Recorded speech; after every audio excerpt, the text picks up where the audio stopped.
Hi, I'm Elaine, welcome to my channel, and in this video I'm going to tell you how I create my YouTube videos from start to finish.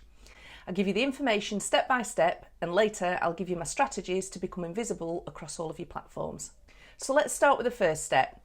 I decide what I'm going to make my video about. For me to decide on my video topic, it has to sit under one of my 5 content pillars, which are video, social media, content creation, self-development or business building. These are my content pillars that I produce content around, and I go into depth in this video right here where I tell you how I choose my topic and where I research, plus places to look for inspiration. I'll also link to it at the end of this video and in the description. I keep a spreadsheet of all my ideas, and every time that I think or see something, I put it in there to keep a running list of ideas. Step 2, I do some keyword research using Keywords Everywhere. Now this is a Chrome extension and it's a paid tool, but it's really reasonably priced and it's super useful. So you can start with a credit for $10 and that should last you several months, and just make sure that you have the toggle slid over to off when you're not using the tool so that it doesn't use up your credits when you're just doing general searches during the day. Keywords Everywhere gives me a search volume figure of monthly searches when I put in my relevant keywords, and I like to keep the search volume fairly small, under the 10,000 mark, because my channel's currently only small and it can't compete with the larger ones when it's ranking for some of those keywords. So don't be afraid of choosing smaller search terms that the larger channels won't bother going for, just as long as the keywords are relevant to your channel. I've been on my own business building journey, so I give you information that I found to work for me and cutting out the steps that didn't work so that you don't have to make the same mistakes that I did. Of course, it's all trial and error, so treat it as a test and do more of what works and less of what doesn't. Step 3, when I've decided on my keywords, I create content on that subject. I then put that content into my script template in a format that I follow every time. Again, I go deeper on how to create that script format in that same video, and links to it are at the end and below too. Typically, I tell the viewer what they're going to learn with the juicy hook, and then I get straight into giving them the content. I ask for micro actions along the way, wrap it up with a summary, and then give a call to action. I type out my script in a Pages or a Word document so that I can amend it, stay on point, and keep it concise.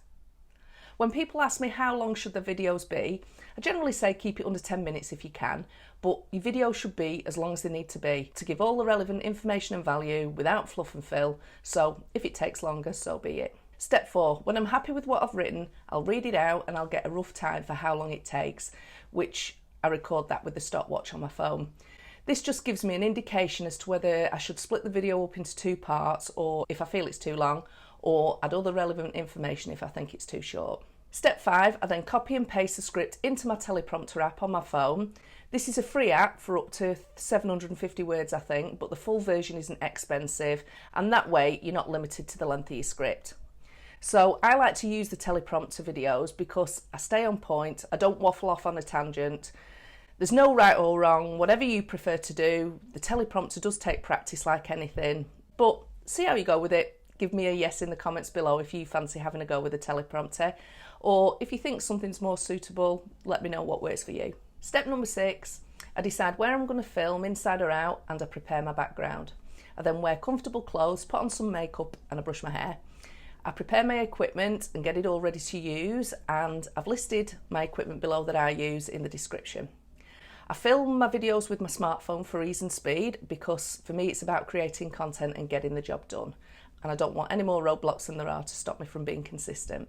Step 7, I put my iPhone into my smartphone rig, I open up the teleprompter app to show my script on the screen, and I check that the lighting and the view on the screen is good.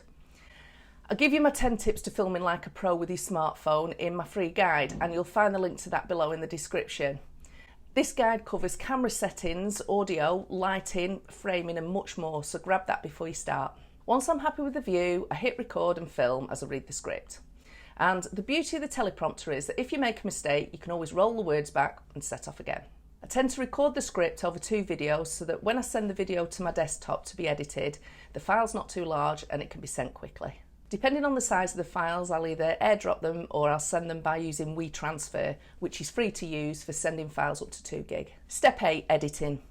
I like simple editing, so I generally use iMovie because I have a Mac. Sometimes I use ScreenFlow. I've also used Filmora, which have both a free and a paid version, and that's for Windows too. And DaVinci Resolve is also for Windows and Mac, which has brilliant reviews. But most of the softwares are similar, so just start by dropping your video into your timeline, trimming out the bits that you don't want, clean it up and get fancy later. If you want to edit direct from your phone, I suggest using the app InShot.